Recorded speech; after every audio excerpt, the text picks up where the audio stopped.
2019, I got a job at Deloitte Consulting as a technology strategy consultant. So I do, in my personal capacity, have a YouTube channel as well. I'm very ambitious when it comes to personal finance and investing. So that is what my channel is about.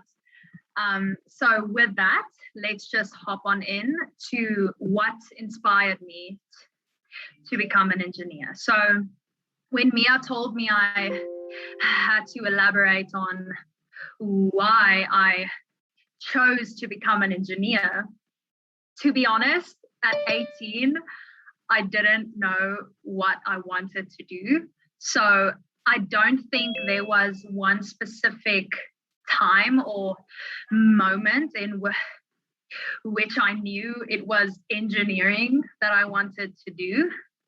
Because at 18, I mean, how could you possibly know what you want to do for the rest of your life? I didn't. And I'm 25 years old now, and I still don't know what my future holds, right? So it's all a journey, and the unpredictability of it is what makes it so much fun. So when I had to think about why I chose engineering, as I said, there wasn't one moment in which I knew it was engineering per se, but I knew that I wanted to do the following things. I wanted to solve problems. I wanted to do so using analytical instruments or methods of reasoning.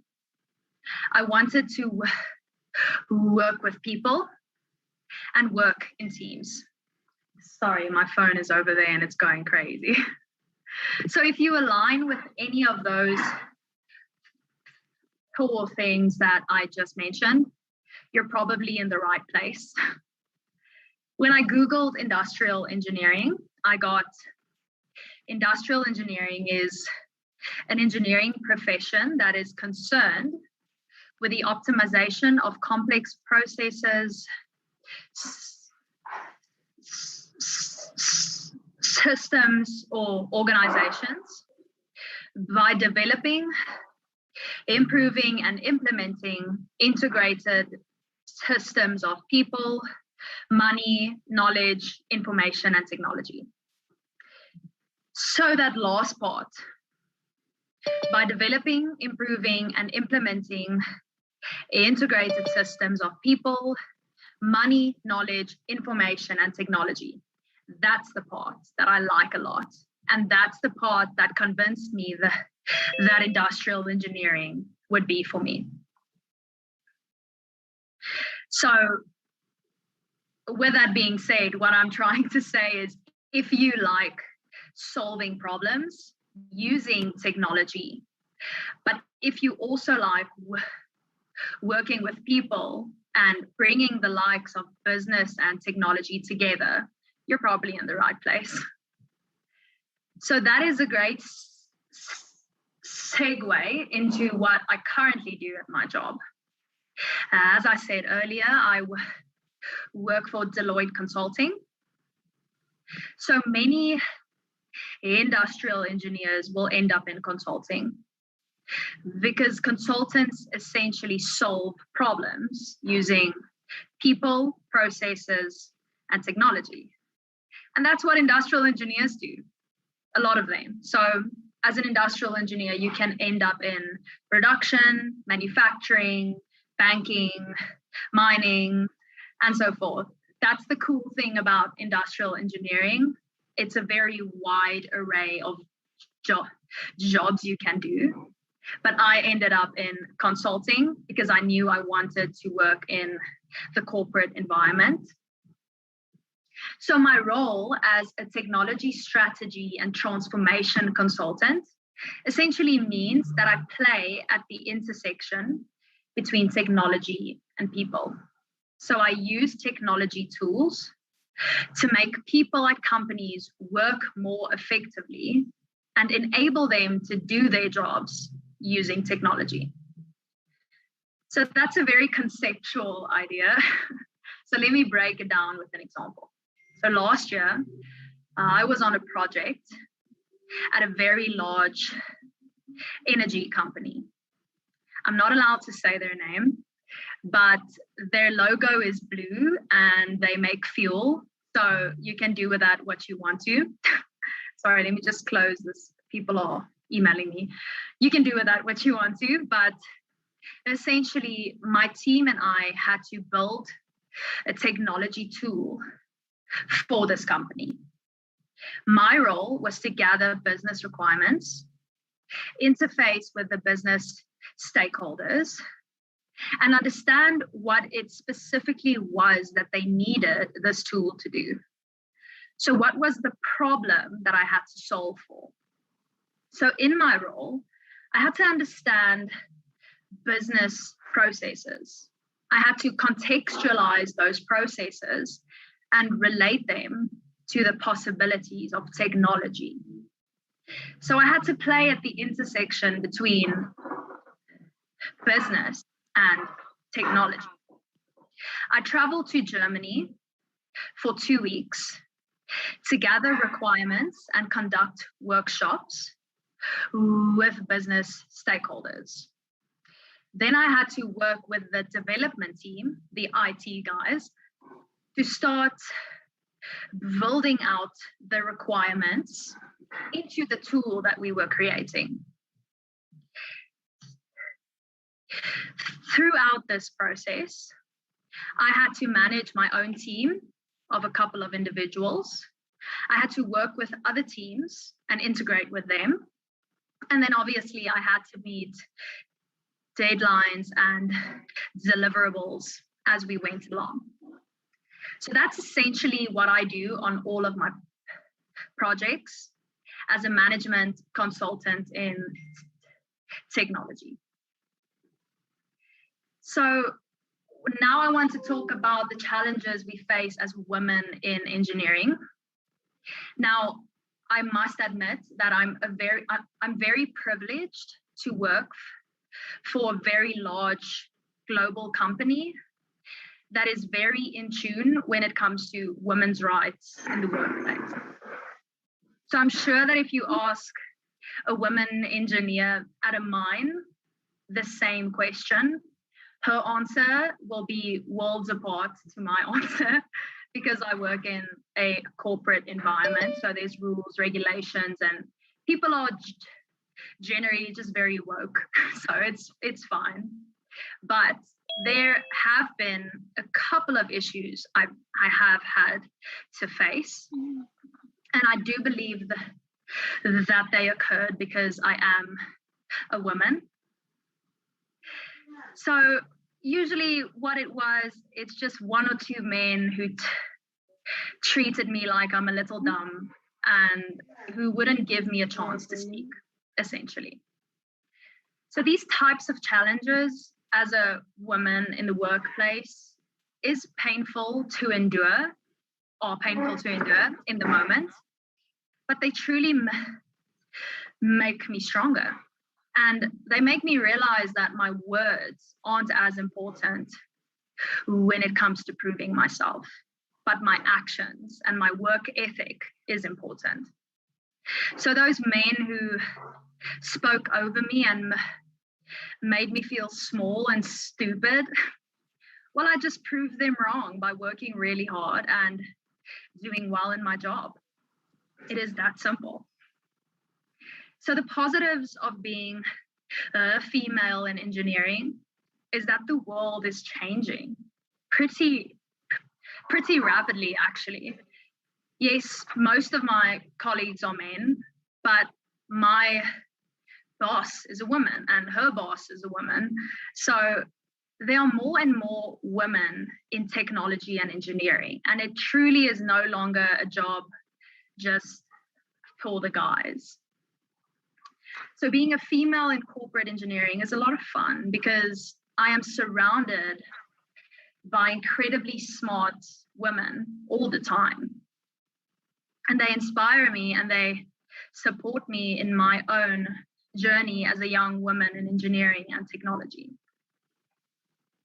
So I guess what I want to say is if you still feel confused about whether you should study industrial engineering or mechanical or chemical or engineering even at all, remember that I also felt that way. I felt that way at your age as well.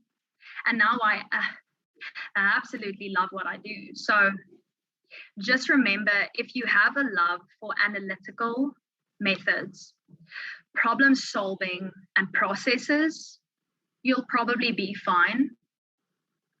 So I leave you with some wise words that my dad told me a couple of years ago when I told him I had no idea what I wanted to become one day.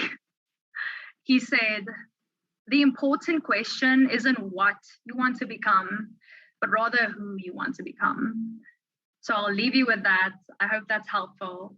And thank you for listening to me. Thank you so much, Lisa. That was really, really inspiring. And I really, really appreciate your honesty and just being so raw and emotional about things too. It really makes a big difference. And I get where you're coming from. Me as well, when I was in high school, did not really know where I wanted to go, had some vision, but also that feeling of uncertainty. But this is the right place if you're feeling inspired by maths and science and you know you want to do these things. I want to open the floor for questions. Do we have any questions from our students? Okay, maybe while you're building the courage, maybe Lisa, I can ask you, what does a typical day in your life look like? Are you going into companies in and out, or are you just sitting behind a desk?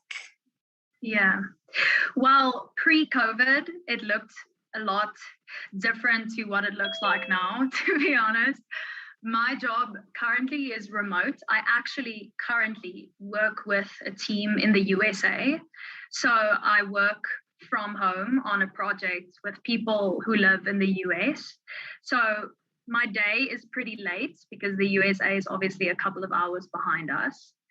I wake up, go to the gym, I do all the stuff I want to do, and then at 1 p.m. to 9 p.m. I work. Now that won't be the case for everyone, believe me, it's just I like doing that.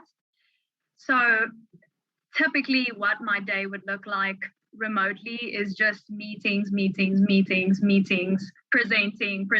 meetings. So it's absolutely insane. But when I was back at the office, it was a bit more chilled. So you go into the office, you have a lot of meetings, and then you just work and you solve problems. So you talk to a client, you understand what the problem is that they have, you contextualize those problems, and then you need to bring those problems to what technology has to offer you. So that's essentially what my job is. It sounds lame, but it's a lot of fun because you constantly work with so many people. Like I work with hundreds of individuals all over the world, and I truly do enjoy it. And I don't know a lot of people my age who can say that they really enjoy their jobs. So that's essentially what my day looks like. In COVID times, that's what it looks like. Thank you so much, Lisa. No, I totally get where you're coming from. I think the pandemic has impacted a lot of people and has really changed the way a lot of jobs function. I think another common question I hear a lot from other students is, what kind of lifestyle are you living? So I'm not asking you your salary, but I'm just asking, like, what kind of lifestyle are you living? I heard you talking about going to Germany, and it's exciting. But in your personal capacity, what kind of lifestyle does your industrial engineering world offer you? Yeah, so I mean, my boyfriend is a mechanical engineer in the mining industry. So if we're talking about salaries, if you want to make a crap ton of money, but absolutely hate your job, go work there. I make more than enough money that I need. I live comfortably. I'm very privileged to say that. I live comfortably. I travel a lot for work, which is so nice. I make more money than I ever wanted or ever needed, but that's not important to me. So what is really important to me is that what I do for 9 hours a day, that actually makes me happy. Because if you're going to be doing one thing for 9 hours a day, you need to make sure that you like it, right? So in terms of how I live, I'm very comfortable. I'm really comfortable, and I'm very privileged because I work for a company that is all over the world. So, I mean, I can go work wherever I want to. So I'm very lucky in that regard. Awesome. Thank you so much, Lisa. I really appreciate that. I'm not seeing any other questions coming through. Please don't feel shy, everyone. It's really a safe space. I will ask your questions anonymously if that makes you feel better. But in the meantime, I hear you speaking a lot about, you basically alluding to the idea that you have time for a social life. And I think that's very important. Awesome. Definitely. I think another thing a lot of students have asked in the past, or a lot of learners have asked, is what was it like for you coming out of university and going straight into the work world? Terrifying. It's absolutely terrifying. I mean, you come out, and I don't know, you come out of this place where you're doing your honors year and you feel like you're at the top of the food chain, right? And then you go to your work and you're this little young girl who doesn't know anything. Like, I felt like I was so stupid. So initially it's very intimidating, but you learn so fast. Like, I had to learn very fast. You have no other option. So you need to learn, you need to be committed to learning, you need to talk to people and just enjoy it as well. And then once you know it, it's a lot of fun, and you actually know what you're doing and you have some skills. Awesome. Thank you so much, Lisa. I'm not sure if you can see the chat, but we've got almost 2 requests. The first one, if you don't mind addressing, the role industrial engineers play in sustainability and the environment, that sort of thing. Yeah, so I wish I played a bigger role in that. I think it depends on your job. So you can be an industrial engineer for a green company. You can be an industrial engineer for, say, a company that, I don't know, creates energy from wind. So you can be an industrial engineer in any industry, literally any industry, which is what makes it really cool. So if that is a thing that is really, really important to you, you can 100% make that change in the world with your job as an industrial engineer, 100%. Awesome. Thank you so much, Lisa. And then the second question that somebody asked in the chat is, how long did it take for you to establish yourself in the engineering industry? I don't think you will ever really arrive, right? If my opinion is, if you feel like you have established yourself, you're probably a bit arrogant about it, because it's a massive world out there and there's a lot to do and there's even more to learn. So I don't think I have established myself at all, but I do feel confident in my abilities and my skills.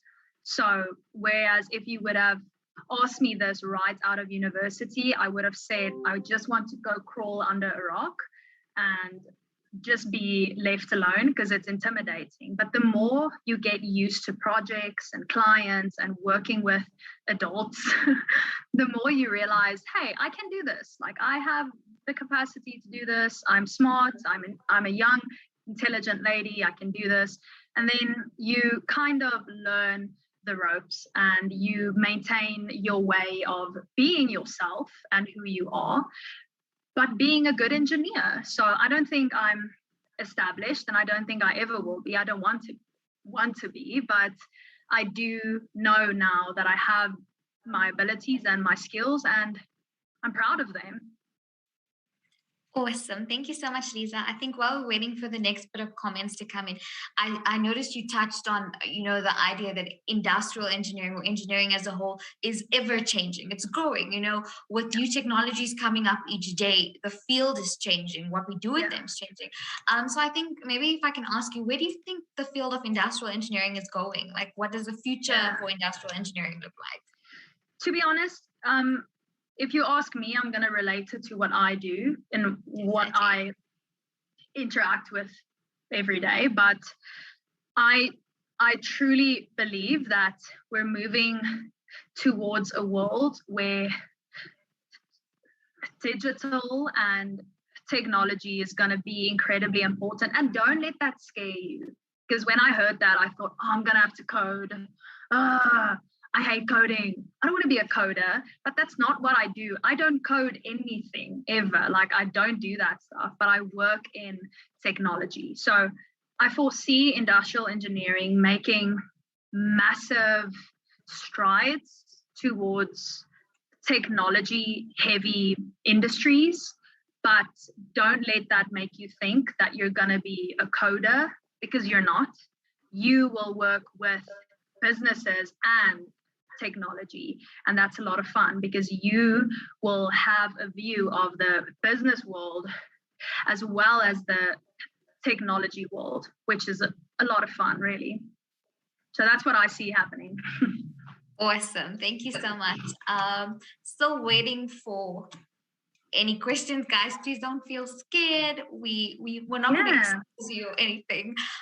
In the meantime, maybe I can ask, what was the jump from high school to university like for you? That's a good question. It feels like so long ago. You know what? It was a lot of fun.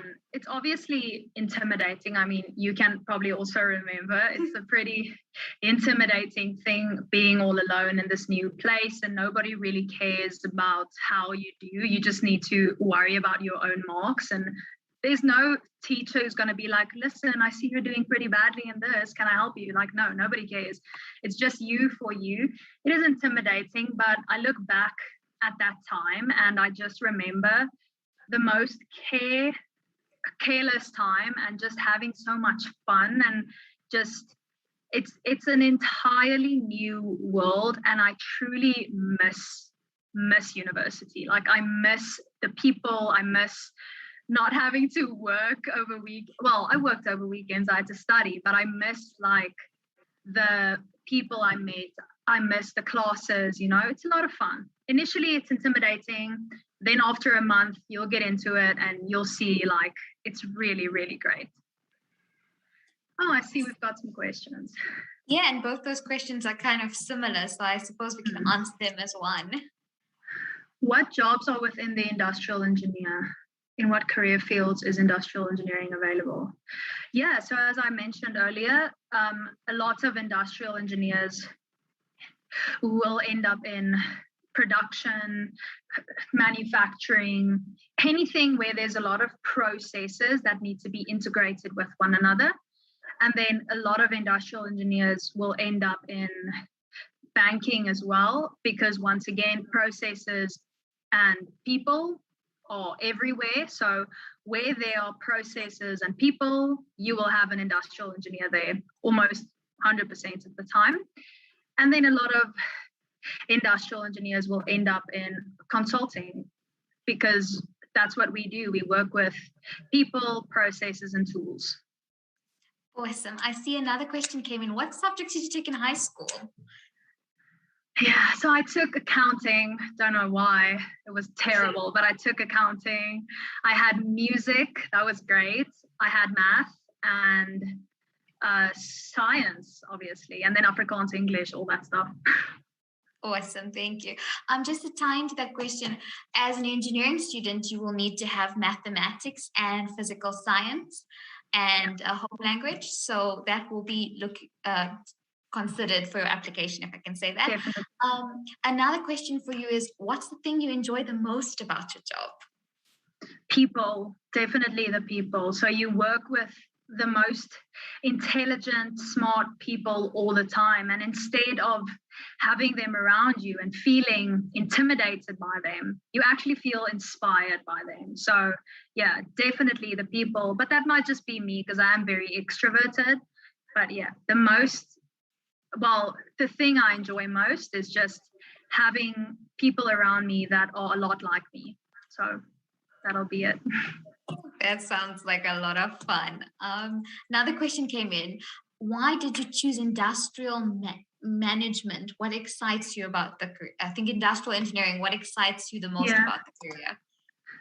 So it was either chemical for me or industrial, and I knew that I wanted to work with people and processes and technology. So all of the adults told me that if you want to do that, you should go and study industrial engineering.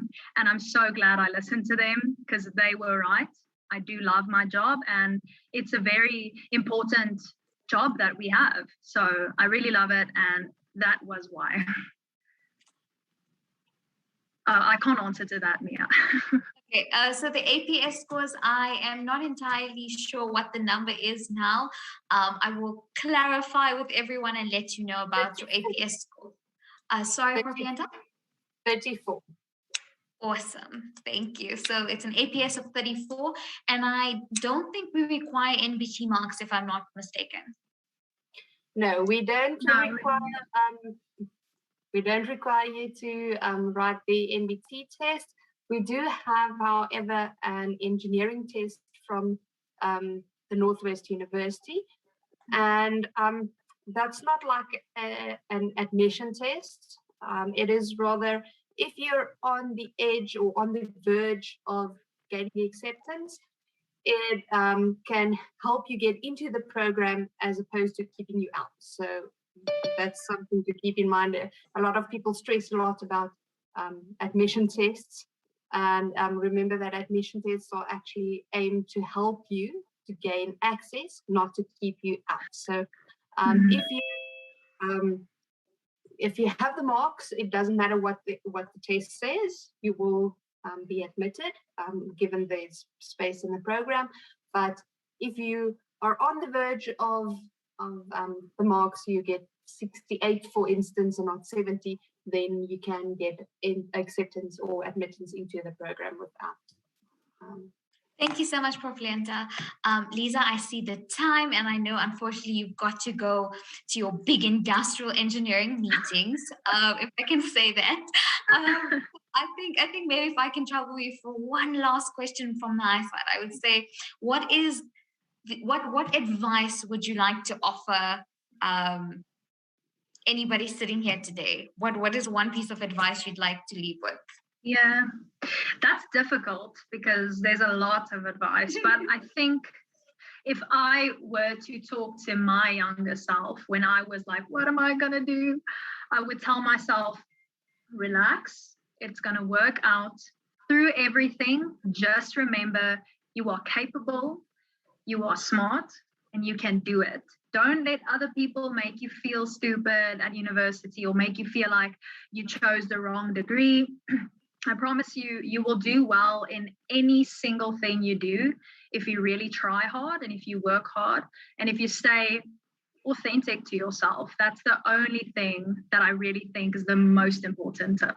So just believe in yourself. It's so cringy, but it's so true. Just believe in yourself.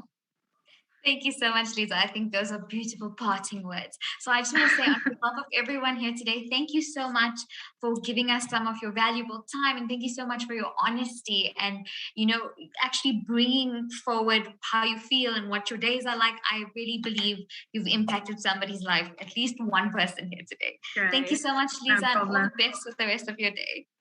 Thanks, Mia. Take care, everyone. Bye. Bye-bye. Bye. And so that was Lisa. I know she touched on a few aspects of industrial engineering. I'm going to work on a bit more very soon. I see there's a question here, the difference between industrial technologist and an industrial engineer. So I'm not entirely sure what a technologist is, like an industrial technologist, but industrial engineers work with people, processes, and technology, and we go in and work with complex problem solving. So in essence, all engineers are solving complex problems, just in different spheres of engineering. But hopefully what I'm about to share with you now will help clarify some of that. I just want to get some confirmation. Can you guys see my screen? Yes, we can. Okay, awesome. Are you able to see it in presentation view? Yes, I will. Okay, Thank you so much. Okay, so for a formalized definition of industrial engineering for you, industrial engineers optimize systems by creatively designing solutions that integrate people, processes, and technology. Now, I know this sounds fluffy, and also from what Lisa's touched on, it also maybe doesn't sit well with you yet because you don't exactly know what they do. In essence, we're responsible for doing analysis of data, for designing processes, designing systems, for planning out processes and systems, for optimizing them, so making them better than they currently are, implementing new systems, doing operations management in factories and businesses, looking at project management, project maintenance, looking at integrating current systems with new technologies, looking at systems in general, and then improving their efficiency, their effectiveness, the productivity, the bottom line of a company. So it's a lot of things. It sounds very fluffy, but hopefully by the end of today, we can clarify some of that for you. So I do want to share with you a bit of our industrial engineering curriculum, because very often people always want to know, okay, but what am I going to do when I'm studying? So just in general, the first and second year of almost all of our engineering degrees across the engineering faculty involve a lot of the same math and science, or the math kind of subjects coming from the natural science faculty. So you will sit in your classroom with your friend from chemical or mechanical, and you'll be doing the same type of calculus and algebra and differential equations and that sort of thing. So we all have the same foundation and the same basis of maths and physics. We just diverge in different parts.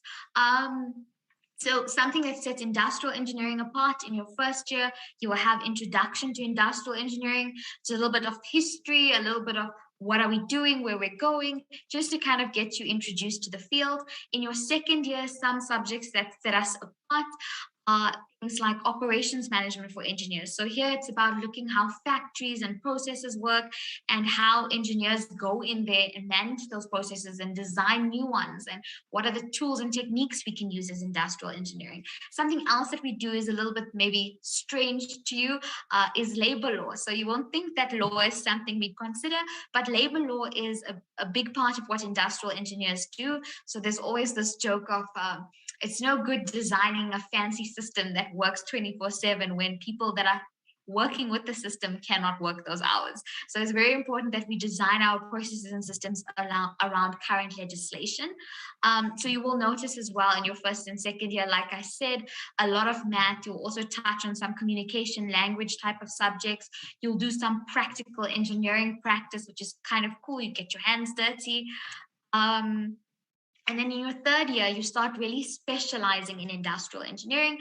You do something cool called simulation modeling. So this is where you look at creating 3D models of companies and processes and systems. And if you're wondering why this is something that you should consider as an industrial engineer, think about a company that wants to implement this fancy or install this fancy new machine that costs billions of rands. They're not sure if it's going to work. So if you design a simulation and you create a version of that simulation that has this fancy, expensive machine, and show them, let's look at the stats, let's look at the fancy math behind this and see where we're going. Let's see, how does this impact our profit? How does this impact the operator productivity levels, that kind of thing. And so you're able to do that. We also have engineering statistics. We do some programming. So on a side note, I'm not sure how many of you have programming at school, but if you don't, I would really recommend, if you're considering any engineering field, really take the time to do some programming on the side, learn something here and there. There's a lot of free courses online. There's a lot of support on YouTube. Just get into it so that you're comfortable with programming. However, if you didn't do it at school, don't stress. It's not going to put you a step behind or something like that, because when you do get to university, we start teaching you how to program from a very basic level, and those building blocks do help you. Industrial engineers also do something called operational excellence. Here we learn how people and processes are designed and how we should design processes to interact with people and technology and vice versa, and to really look at the softer sides of things. So if you're designing a fancy system, you need to really make sure, who am I designing this for? What do I need to consider? And then there's supply chain management. So if anyone is like me and loves online shopping, you always wonder, how does my parcel get from Amazon to my doorstep? And that's where supply chain management comes in, very important. And as the world goes into this more global connection vibe, we're much more reliant on supply chain. Engineering economics is also something big that industrial engineers focus on. I am not sure if you heard earlier, Lisa's touched on how there's a lot of industrial engineers in the banking sector. We also do some predictive modeling and machine learning. We do some optimization as well. So that's a bit more on the programming side, and it's really cool. It's new up and coming subfield within engineering as well as within industrial engineering. Then in the fourth year, what's really cool is all of our final years do some type of vacation training. So you leave the university not only with your degree in hand, but with a few weeks of actual work experience underneath an actual industrial engineering practice. And what else is really awesome is some companies will provide you a salary for doing this back work. You'll do business analytics, which is really cool. Again, we're looking at the fancy math behind businesses and how they run and processes thereof. You'll do some systems engineering, some facilities design. So facilities design is also a really big part of industrial engineering. It's very interesting. How can I rearrange a facility? How can I design a new facility to actually create new products, to create new systems, that sort of thing. Then business engineering and design was one of my favorite subjects when I was a student.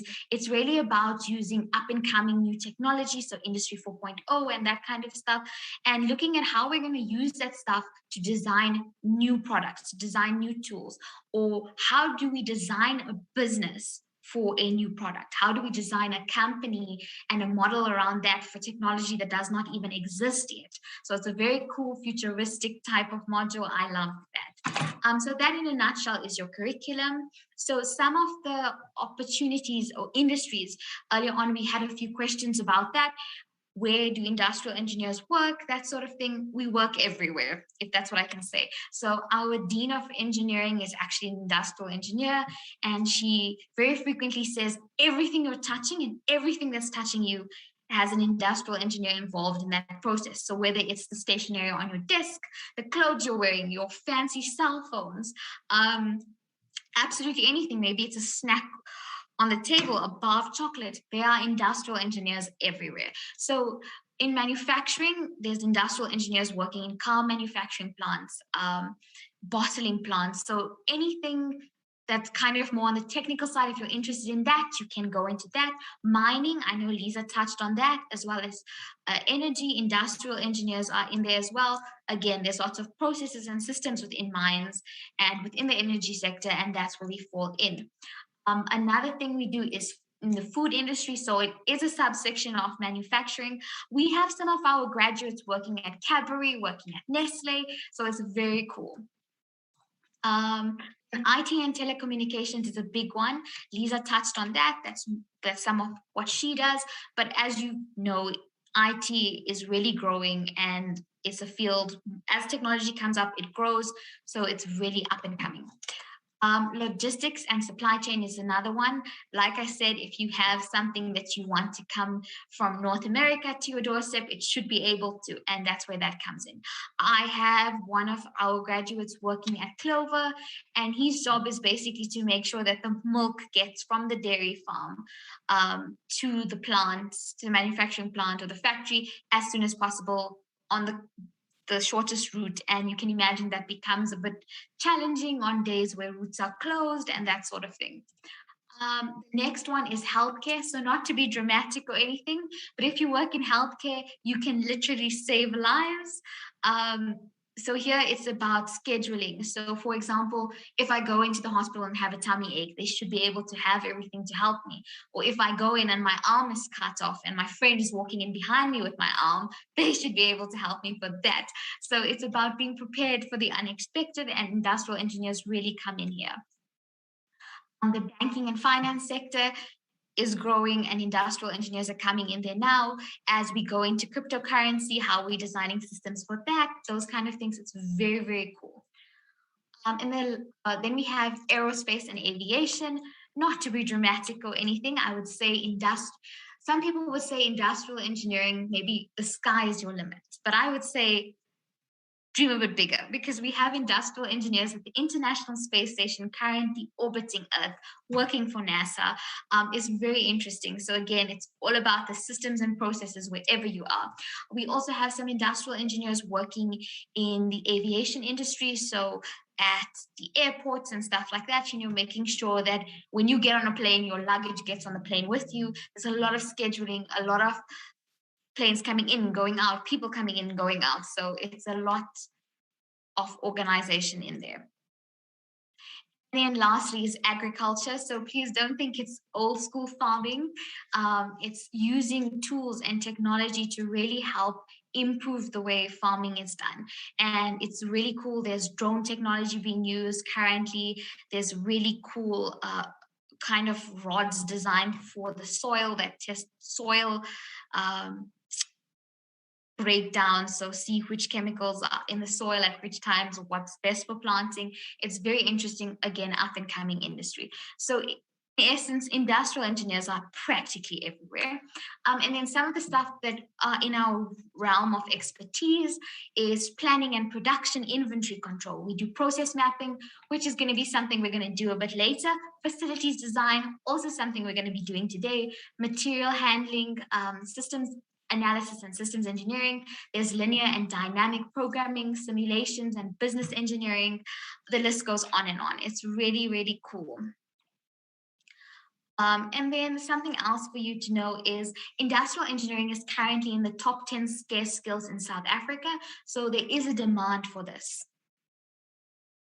And then just to close up, if you are interested and you want to know anything more, you can contact Ms. Chantal Duplessis. Her details are on screen. Alternatively, you can go to our website and check us out. Drop us an email. We're more than willing to help. Okay, so I'm just going to quickly stop sharing. I just want to quickly check if we have any more questions. Anyone, anything? Okay, so in the meantime, while I wait, I have a question about okay. So I see somebody asked that both chemical and industrial engineers work with process optimization. What's the difference? So I think chemical engineer, I can't speak for chemical engineers, but I do know that industrial engineering is about applying these process optimization tools and technologies in various industries, where I believe chemical engineering works specifically with chemicals and in that chemical sphere. Again, I don't want to speak for chemical engineering. Proplenta, do you have anything you want to weigh in here? I think since a chemical engineer posed that question, we're going to draw her in and have her answer that, Joey. Okay. Hi, Mia, nice to meet you. I'm Joey. I'm one of the alumni from Northwest University. It's nice to meet you. And the reason why I asked it is because both chemical engineering and industrial engineering is very attractive options for females. And there's usually a lot of female or ladies that apply for chemical engineering and industrial engineering. Mm-hmm. So from my side, I am a chemical engineer and I do work in the mining industry, but I almost see chemical engineers as working with the tangible processes. So we physically look at packaging a box and making sure that that box is manufactured in the best way possible. And then industrial engineers work more with the management of the people and the intangible assets. So what is the quickest way to do this? Or it's more abstract almost for me than chemical engineering. So chemical engineering, you can literally see what you're working with, but industrial engineering is a bit more in the cloud. It's a bit more about management of your people and your processes. I hope I'm answering it correctly. Thank you so much. Because I obviously only have a chemical engineering perspective. So, yeah. I completely hear where you're coming from. I'm on the opposite side of the spectrum. I've got the industrial engineering perspective, and I didn't want to speak for chemical engineering because my chemical engineering knowledge is about this big. So, thank you so much. I really appreciate it. And it's a good question. It's a really good question. Thanks. Anyone else has a question? I maybe want to chime in there and tell you that I think this proves exactly that there is no one single discipline that exists without the other or exists in a silo. And that even if it is not clear to us as engineers where the one leaves off and the other one takes over from us, because we work in such an integrated manner. And the main thing that I always think about when I think about engineering is group work or teamwork. Not group work. Group work is a bad word in all of our minds when we think about working in a group together, but it is definitely a very important skill for engineers to have, since we never work alone. We always rely on others to help us with whatever they are good at or what they are better trained at or have more experience in. So it's a team effort, and all of us are required. Tomorrow, I will give you a brief overview of how in every single thing that you experience tomorrow morning, there was an engineer involved, and I will list them for you. So that will be my assignment over the evening for all of you guys, is to actively think about everything you do since the moment you wake up tomorrow morning, and then write it down somewhere during the course of the day. And then tomorrow afternoon, before we start with the mechanical group, we'll see how many types of engineers have played a role in your day without you even realizing it. Okay, Mia, back to you. Thank you so much, Prof. Lenta. That sounds like a really cool exercise. I'm looking forward to seeing those results and seeing the outcomes. So far, I recall asking everyone to just make sure that you have some access to a kitchen to make a cup of coffee. So now we're going to get into that. Just to quickly make sure everyone's ready for that. If anyone wants to quickly run over to the kitchen or something, now is the time. Okay, so I'm gonna just want to check, can everyone see my screen? Awesome, thank you so much. So I brought along my fancy cup today. I know all of you got this one in your goodie bag. It's really cool. I love the gray. So today we're going to optimize our cup of coffee. So this is a long-standing joke. If you are going to be an engineering student, if you're meant to be an engineer, how do you know? You love coffee. All engineers love coffee. So this is a big standing joke. You put in a problem and you put in some coffee, and you get some sarcasm. That's the output. But somewhere along the line, we find a solution to the big problems. So long of the short, if you like coffee, you're maybe meant to be an engineer. So today we're going to make a cup of coffee. So we're going to start off, just chatting about what makes a good cup of coffee. I'm going to show you a video on how to make coffee in case anyone's not entirely sure. And then you're going to make your own cup, and we're going to look at the process that you made the cup of coffee with and how you can redesign the process, how can you optimize it, and then what would you do if we had to make 10 cups of coffee. Okay, so getting started, let's think about what makes a good cup of coffee. So I want to open up the chat, ask you guys to please, feel free. Tell me, how do you have your coffee? What makes a good cup of coffee for you? How fast can you make a cup of coffee? Something like, to you, what's the best coffee? I know everyone has their flavor. Are you a latte person, a flat white, a cappuccino? How much do you think it costs to make a cup of coffee? And how good is the coffee that you make? Anyone want to share? Okay. Even if you don't feel comfortable sharing, just think about it at the back of your head as we do this activity. So in essence, making a cup of coffee at your desk or in your kitchen is really a chilled process for you. But if you had to do this repetitively over and over again, if you had to start a business, it would be a lot. Someone said, Prof. Lenta says she has her coffee with milk and no sugar. If you're very sweet, you don't need sugar. Okay, so keep it at the back of your head. It's very cool. Someone said they like a strong cup of coffee and a teaspoon of sugar.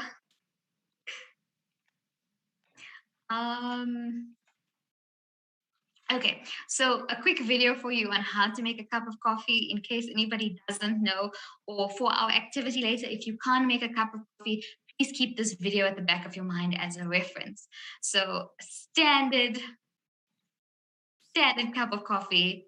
Unfortunately, no milk, or I'm not even sure if there's sugar in this one. So today we're making instant coffee. So please don't feel like you need to be a barista. We're just doing like maybe some re-coffee or something.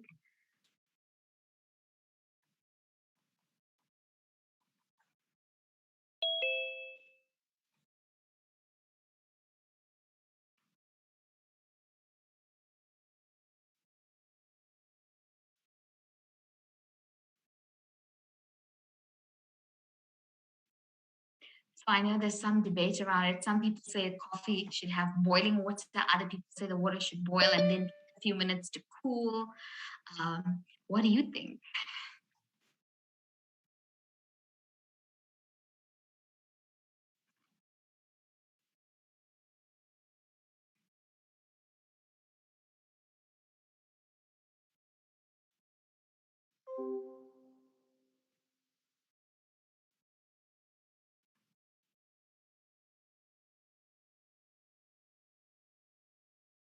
Okay, and that's basically the instant cup of coffee. Again, you're welcome to add in your sugar, your milk.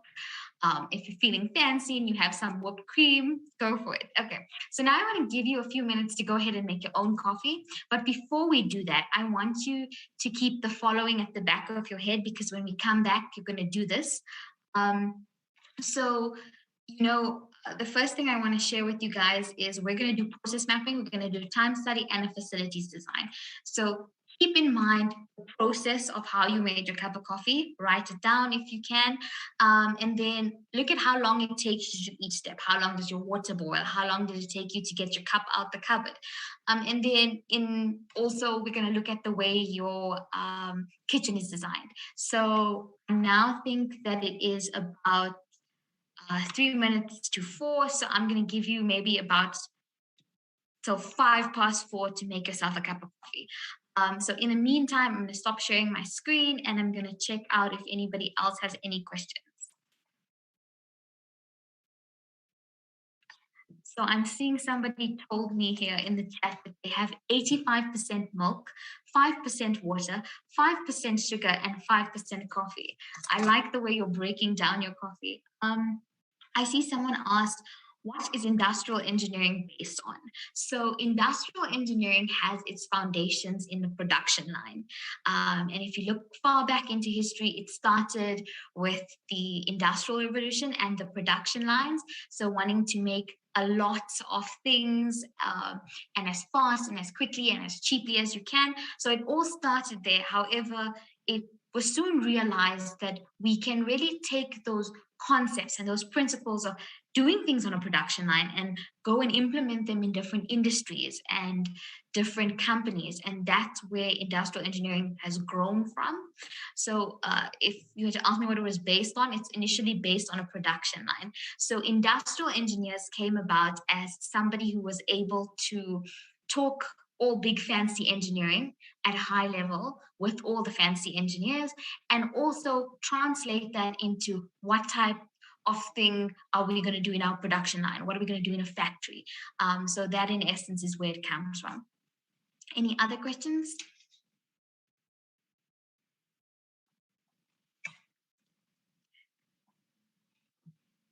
So if anybody's done making their cup of coffee, I'd be interested to see who the first one is. My water is just well, so I think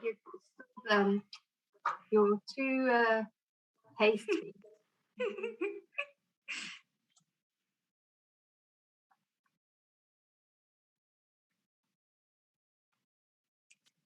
Maybe if anyone's waiting for their water to boil, I can ask, what is the most amount of cups of coffee you had to make? So how many?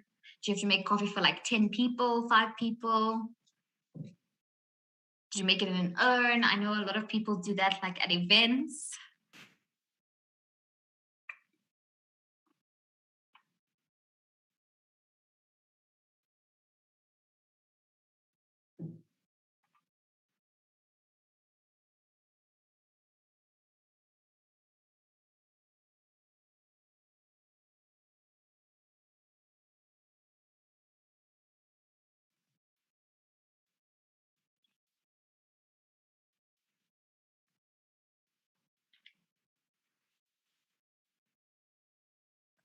Okay, I'm seeing somebody in the chat. Somebody said they like a strong coffee with an equal amount of milk. Oh, that sounds good. For me personally, it depends. On some days, I am feeling for a really nice cappuccino with whipped cream, and on other days, I like me a good flat white or even just a plain black coffee.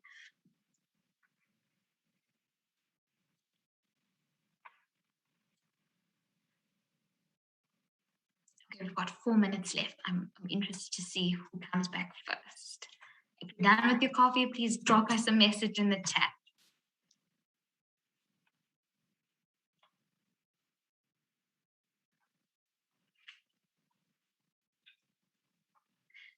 Oh, Prof. Yenta's done. Well done. Someone else says they love coffee. It keeps them awake when studying. Yes, I recall that very well myself. When I was in matric, I had a lot of coffee and a lot of the time.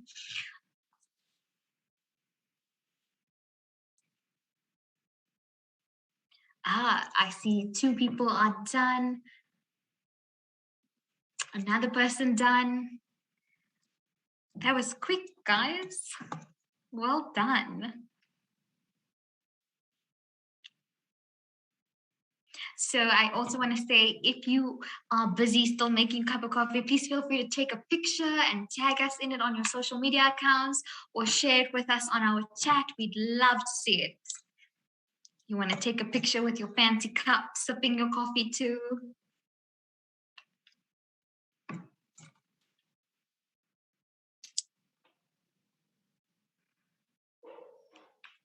I'm going to check our WhatsApp chat to see if anybody's sharing that.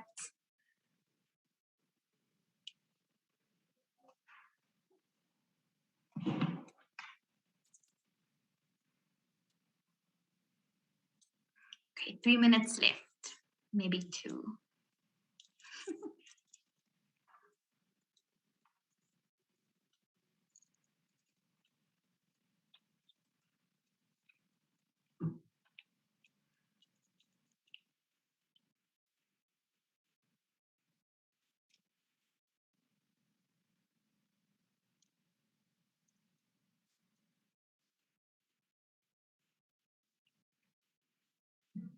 On a completely side note, if anyone's seen the fancy latte art that people are doing these days, it is really cool. I have seen an artist draw, or I wouldn't know if it's drawing or painting people's faces into the cups of coffee, similar to the latte art you see on the screen. It's very, very interesting. This basic latte art on the screen looks incredibly difficult to do. People are pouring in like weird directions, turning the mugs on the side. Maybe while we're waiting, where's your favorite place to get coffee from? Do you have, if you're in Potch, have you tried out Toro or something? I see someone else is done.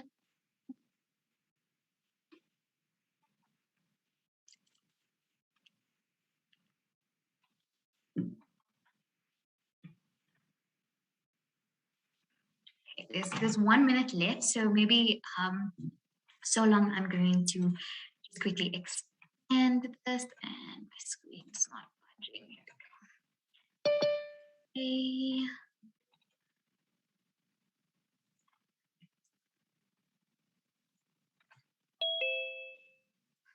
Awesome. So I think time is about up. My watch is a bit fast. Maybe I'll give it a minute or so. In the meantime, everyone who's back, maybe if I can ask you to quickly take a sip of your coffee if it's not too hot, or give it a smell, something like that. Think about it. How does your coffee taste? Are you satisfied with the taste of your coffee? Is it the best cup of coffee you've ever had, or is it just, it's good enough to get me through the rest of the day? Let's think about that cup of coffee. And then, is it hot enough? If you're like me, is the coffee hot? I see someone said in the chat they like some Seattle coffee. That's really good. So is your coffee hot enough? Is the temperature correct? Or is it too cold? Does it get cold while you were waiting for everyone else to come back?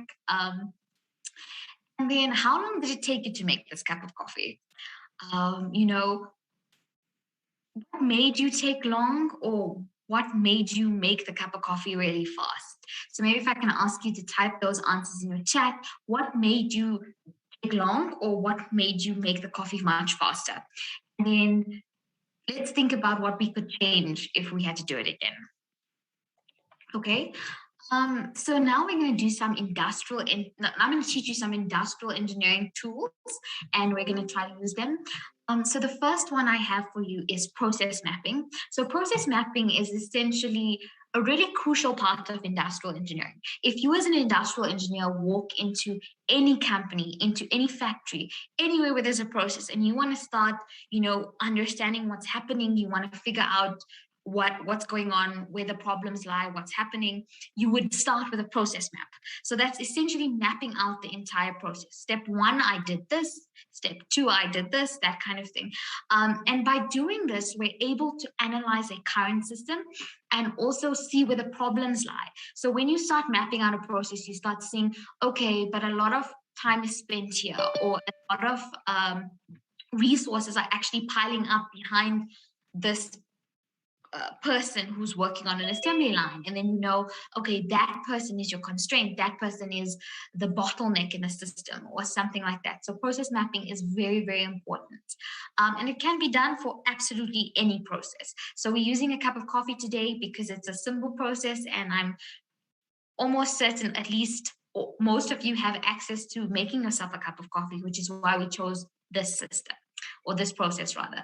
And then the next tool we're going to look at is time studies. So a time study is when you look at time components in a process, and it allows us to see what's taking up the most time, what's wasting time, which parts of a process are essential and cannot be changed, or which parts of processes can be improved.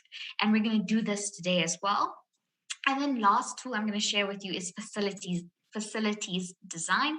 So facilities design can get very complex, but today it's looking at how your kitchen is laid out. Are you running around frantically looking for your favorite mug because it doesn't really have a space, it just goes in a cupboard with all the other mugs? Is your cabinet where you pull out to find all your utensils, is it muddled up, or do you have one of those cubby organizers? Where you went to look for your coffee, was it on a shelf with a bunch of other drinks like tea and Milo? Did you have to shuffle around? Was your kettle on the other side of the kitchen and your sink on one side of the kitchen? So those kind of things. So that's what we're going to do now.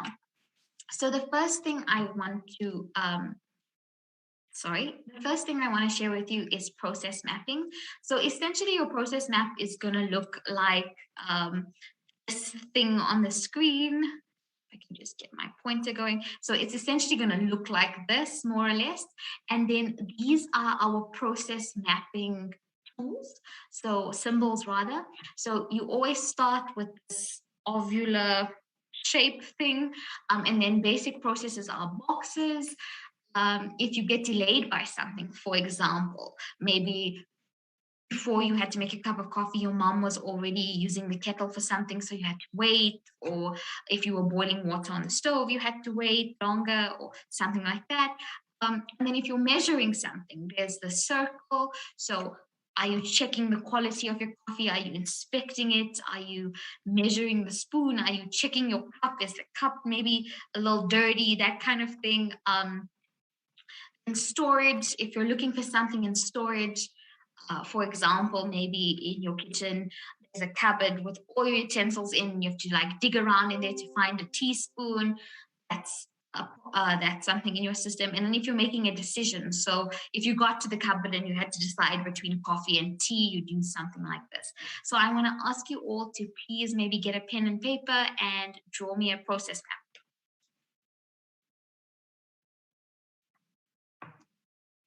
Okay.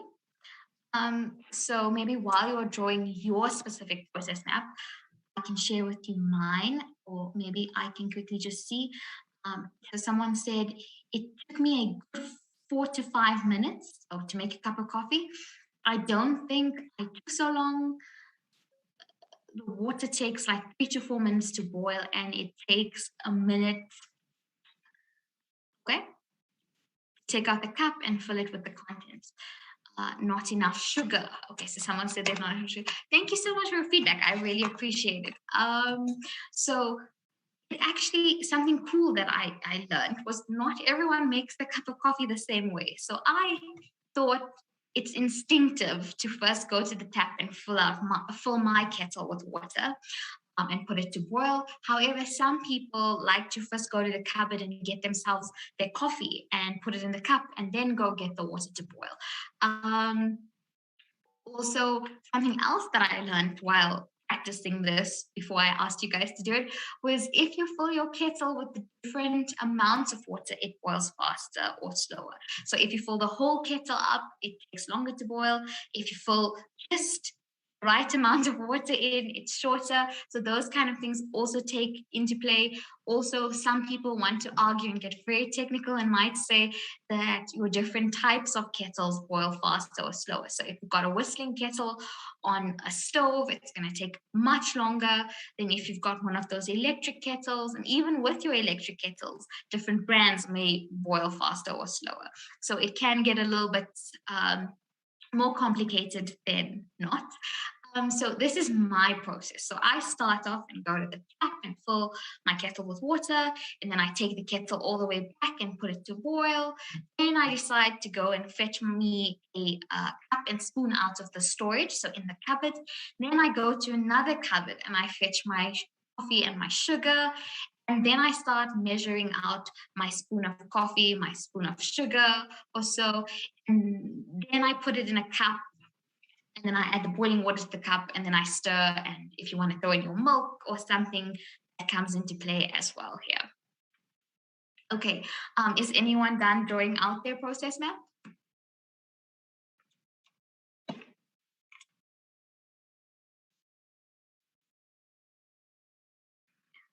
I'm seeing some people share their cups of coffee pictures. I appreciate that.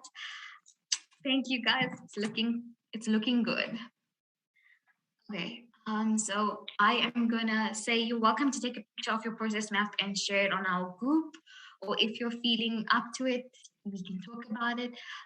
Somebody asked, does NWU have petroleum engineering? I'm gonna be honest, I'm really not sure. I can tell you this much, it does not fall in with the School of Industrial Engineering. Prof. Lienta, do you maybe know? Remember that there is 7 undergraduate programs, and specifically focusing on a technology such as petroleum would be one of the specialization areas that you can possibly do at a postgraduate level. So we do have some experts at the NWU working specifically in biofuels. Professor Net Marx and her research group looks at biofuel production, and we also have a small-scale biofuel, biodiesel, we call it pukke diesel, plant on the campus. They use discarded oil being used all over town in the fast food industry, and then they turn that discarded oil into diesel that can then be used in cars. So that's a biofuel. So you can do that. Typically, some maybe in chemical engineering in your final year as a project, as a research project, or possibly as a postgraduate option, but not necessarily as a degree name that you will study in. And remember, Prof. Liesel on the first day told you that it is always good to have a general wide undergraduate degree, and then have specialization in terms of the projects that you do, rather than specializing really narrowly at the beginning and then not having many options to expand into. Thank you so much, Prof. Lienta. So yes, and someone else in the comments says that this falls under chemical engineering, so thank you so much. So I am, okay, someone else says, I don't like very hot cup of coffee. It burns my tongue, and I don't let the water get to the boiling point in a kettle. Oh, okay, that's very, very cool approach. I would like to know, when do you know that the water is hot enough for your coffee? So do you hang around, you feel it? How does it work? Okay, someone says, I think it was fast. Okay, they think they were faster because they added a good amount of water and their process is the same as mine. Okay, thank you so much. So looking forward to seeing your processes being shared with us.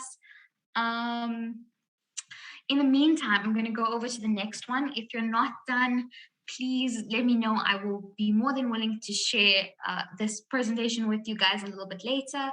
But in essence, your process should look like this. Again, your process can be bigger or smaller than mine. There's no right or wrong way to make a cup of coffee, so keep that in mind. Okay. And the next thing we're going to do is something called a time study. Now, time studies are notoriously easy, but also they get kind of complicated. So you can make it easy or you can make it complicated. Some people like to break down every single task. So for example, if you were laying bricks, someone would take a time study and go, okay, first he put the cement, then he laid the brick, then he got another. Someone else would go, step 1, he got the cement from the bucket. Step 2, he pasted it down. So again, you can make this as complex or as simple as you'd like. Someone else in our chat said that they like their coffee hot. They think it's the best. I agree with you. I also like myself a good cup of coffee, very hot. So this is the basic layout of a time study. So you can draw a rough grid for yourself to work on. So here you're going to type in or write in the task you've done. So for example, filling the kettle with water. Then you will determine if this task is value adding, non-value adding, or a waste. So in essence, value adding tasks are things that add direct value to our product. So we can't do without them. They are essential to the process. So for example, if I was making a cup of coffee, my value adding process would be putting coffee into the cup. So that for me is value adding because that coffee, when mixed with water, turns into the coffee that I'm going to drink. However, a non-value adding process is something that we must do, but it's not adding value, but we can't do without it. So for example, using a cup. So getting the cup out the cupboard and using it is not adding value to our end product because whether I made my coffee in a blue mug or a green mug, it's going to taste the same, but I need a mug. So it's necessary. So it's non-value adding, but necessary. And then the last topic or the last category you can go here is waste. So maybe you're wasting some time walking from one end of the kitchen to the other because your tap is on one side and your kettle is on the far end. So that would be a waste of time. Then in this column, you write down how many seconds or minutes it took you roughly, and then you're welcome to put in a comment. So maybe you put in too much water in the kettle and it took 5 hours or something. Not that it takes 5 hours, but maybe it took 4 minutes instead of just taking 1 minute. So, and then at the end, you can just total up the column and tell me how long did it actually take for this cup of coffee to get made. So again, if anyone wants to share, please feel free.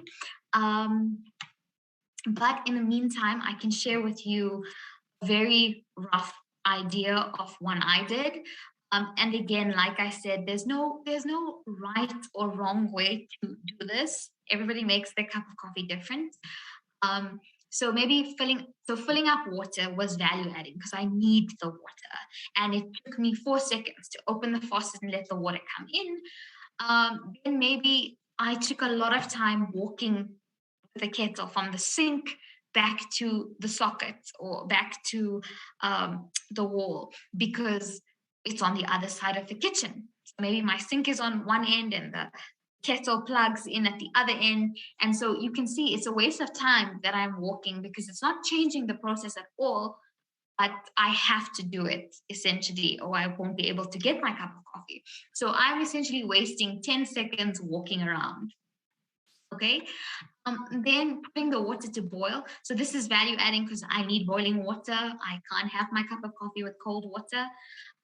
And that took me this amount of time. Then maybe I'm going to walk to cupboard 1. And that's where my mugs and my spoons are. I waste some time walking to the cupboard because the cupboard's like on the other side of the kitchen or in a different direction. And then I'm searching for my mug in the cupboard because maybe I'm disorganized and I didn't set my cups up the right way. And on this day, I want a specific cup that's my cup that has my face on it or something. And then I spend 12 seconds searching for this cup. So that's adding time to my process. Again, it's a waste of time. Maybe I'm also searching for a spoon because my drawer is disorganized. That again is adding another 10 seconds on the process. Maybe if I just organized my drawer next time, I just go in, know where the spoon is, and walk away. You'll often hear industrial engineers say everything is in its place and there's a place for everything. Then maybe I want to place a cup and the spoon on the counter, and that takes me 3 seconds. I can't not do it because I can't make my coffee in midair. I'm going to struggle. Maybe I can, but not me personally. I would burn myself. So it's non-value adding, but it's necessary to the process.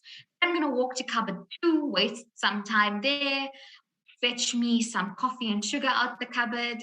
I'm going to measure my coffee and my sugar, and then I'm going to wait for the water to boil. So maybe I get all of this done and my water is still boiling because I filled too much water in my kettle. So I've got to wait like another minute and a half. And then once it's done, I've got to walk to the kettle, which is on the other side of the kitchen, maybe because I was wasting time chilling on the wrong side.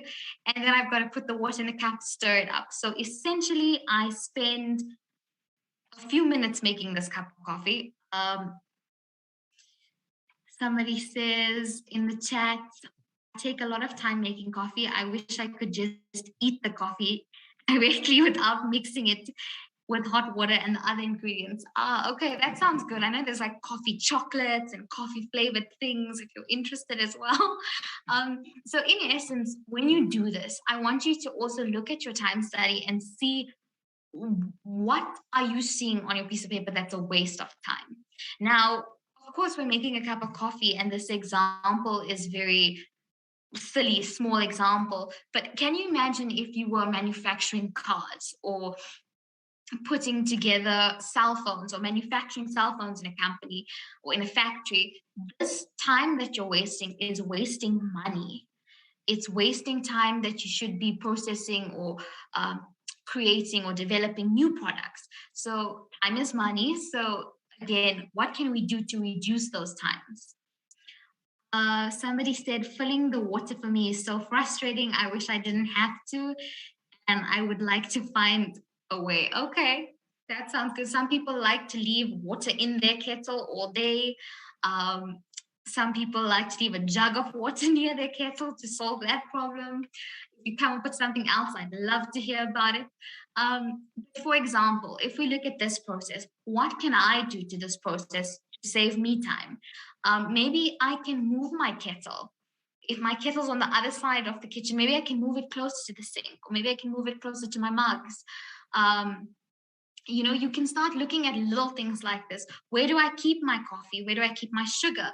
My coffee and my sugar together, can I go get it quickly? So you can reorganize or redesign this process to make it easier and save time. So if you have a chance, maybe in a few days when you're making coffee again, pull out these pieces of paper, try a different method, try to get things ready and see how much time you can save.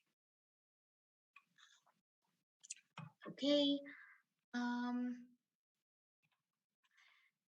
Then the last one I have for you, and arguably a really fun one, is to look at a facilities design. So before we get into this, I want to read what somebody else said in the chat. They said that they drink tea before going to bed. Then it's a waste of time in the morning because I want coffee. Okay. Because I have to get my mug from my bedroom and then wash it. So you see, it's when you're looking for your favorite mug. Someone else says, I wish the ingredients were already mixed and I didn't need to take them and pour them in a cup one by one. Yes, that's very true. And I know a lot of people like those instant sachets where you just pour it in, add some boiling water. Okay, so the next thing we're going to do is something called a facilities layout. So this is facilities design. So you're basically going to draw a layout of your kitchen. Okay, so the way it is currently, please don't rearrange your kitchen. Your mom might just get very mad. So don't rearrange your kitchen, just draw it the way it is. So on your screen, you see some symbols, if you will, of things. So there's some sinks, some fridges, a freezer, water cooler, there's a coffee maker, counter shapes, we've got dining tables, cookers, stoves, gas stoves, that sort of thing. So have a look at that and draw yourself a kitchen, as well as you don't have to use these symbols. It's just to show you some of the conventions. You are more than welcome to just draw blocks and label them if that's easier for you.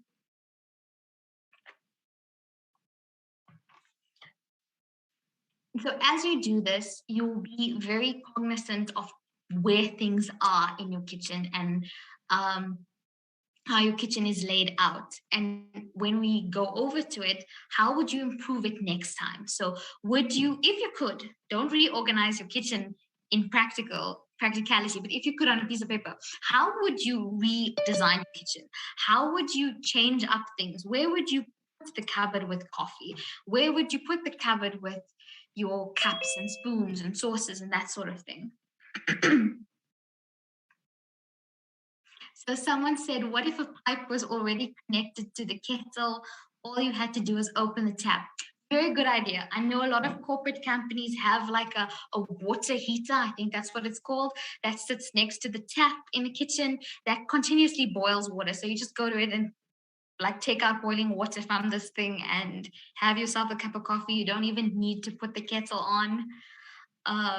So I know all of you are probably thinking, why can't I just use the coffee machine? So yes, coffee machines are also a good alternative to this. Okay, so while you're drawing the layout of your kitchen, maybe I can just share with you a fancy layout that I found online. I did not draw this by any means, but a fancy layout I found online. So if you can see, maybe this is the kitchen layout and the kitchen sink is over here. This is where you'd go to fill your water. Maybe you are boiling your kettle here on the stove. As you can see, it's quite a distance to run around. Then your coffee is in this corner and your cups are here. Maybe in the centers where you decided you're going to put your cup down and make your coffee. So as you can see, you'd be running around from here, going there, then I'm going to run here, then I'm going to run there, and then I'm coming back. And then what if when you're done, somebody says, oh, can you please make me a cup of coffee too? Then you've got to do the whole run all over again. So how would you reorganize your kitchen if you could? I see someone else said, special thanks to whoever invented the coffee machine. That's the first thing I will buy with my first paycheck. Yes, a coffee machine sounds very good.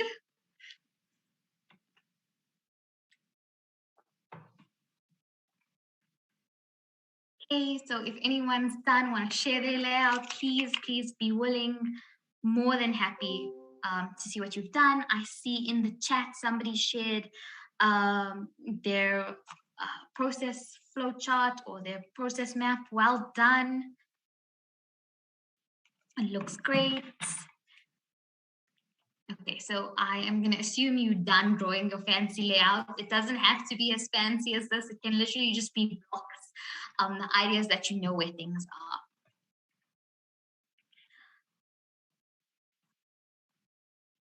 Now, that's basically, in a nutshell, the few process tools I wanted to share with you.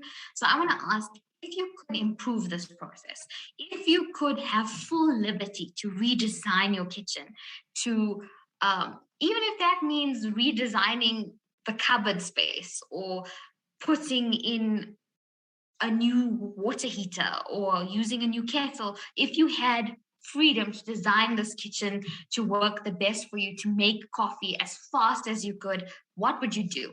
Okay.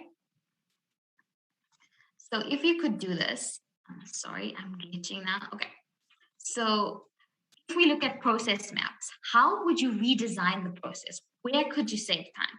If you're looking at time studies, what is taking your time? What could you throw away from the process? So those things that you label wastes, If you can remove them, how can you remove them? And then your facilities design. How can we make the layout of our facility better? How can we redesign our kitchens? Or if we're going to do this on an industrial scale, if we're going to make lots of coffee, how are we going to do this?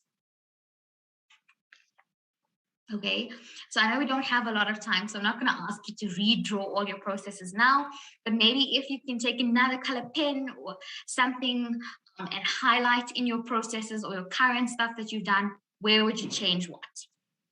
And please feel free to share with us in the chat what you would do and that sort of thing. So I am looking forward to seeing some of your feedback in the chats. Anything, how would you change it? What would you do?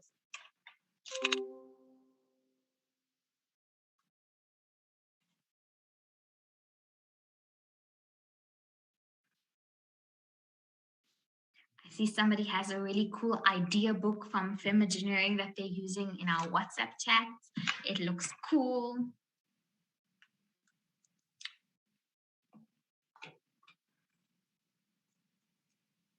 Anyone, any ideas on how would you change it if you could? Okay, maybe while we're waiting, I'll share with you some of the stuff I think we could do. Or if I had to relook at the process again, maybe this time I could move my kettle closer to the sink so I didn't have to run so far up and down. Maybe I could move my kettle closer to the cupboard where my cups are or something like that. Maybe I could place the coffee and sugar near the cups, or maybe I could move the cups near where the kettle is or something like that. Someone also in the past said we could move closer to the tap. We could rearrange the whole kitchen, pull it apart, redesign it, put in one of those little taps in a random spot that's convenient for me. Someone also said you could boil your water first. A lot of people don't necessarily boil their water first. See in the chat, someone mentioned that the cabinet with the coffee cups is above the kettle and the coffee and sugar is a little further away in our kitchen. Okay, so maybe you could change that up if you wanted to. So there's a whole lot of ways you could improve this. And if you ever get the chance to, you're welcome to try them out. Please ask permission from your family or your loved ones first before you rearrange the kitchen, or you might get into trouble.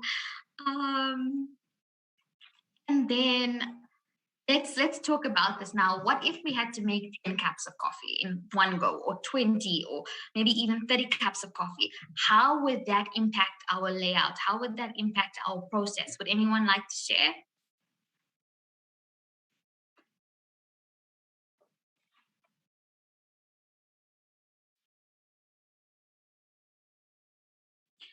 Okay, maybe while I'm waiting for it, I would personally think that if I had to make 10 to 20 cups of coffee, I would have to make sure that I had enough space on the counter for all those cups. I would have to make sure I had enough ingredients. I would have to make sure how many kettles would I need? How many cups of water can you boil in one kettle? What size is my kettle? All of those things come into play here. I'm just going to wait maybe 1 more minute to see if anyone says anything.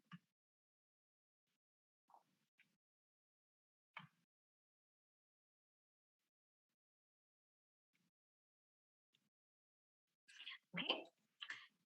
And now, what if you redesign this kitchen and you spent all of your time and energy reorganizing and redesigning this kitchen so it is optimized to make this coffee?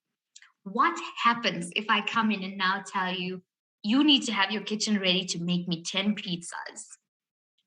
Is your kitchen ready for that?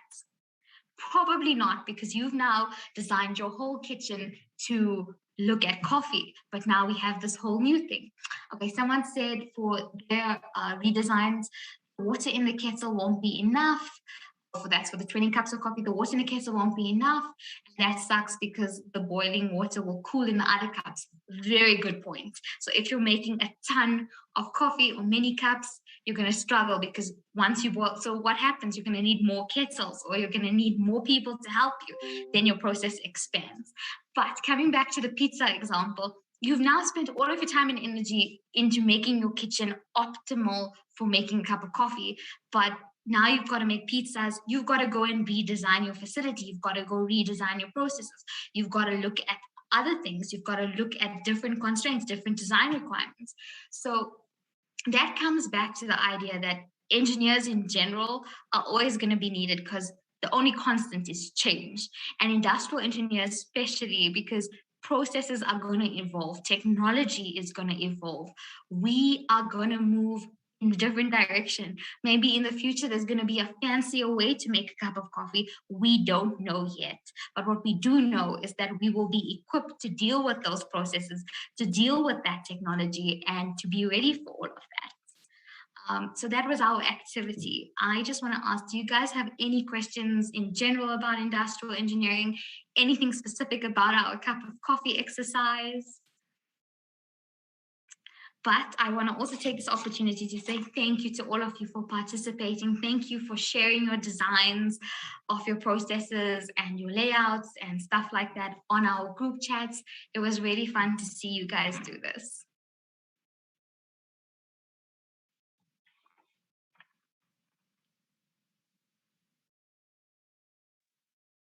Any more questions from anyone? Going. Oh, here's some questions coming, Mia. We're not released yet. Yay, okay. Okay, someone says, I would make sure the coffee mugs are the same size. Pour the ingredients already as the kettle slowly boils, and then when it's full, it takes off. Okay, good point. So this is, I assume, the approach to making 10 cups of coffee. Good approach.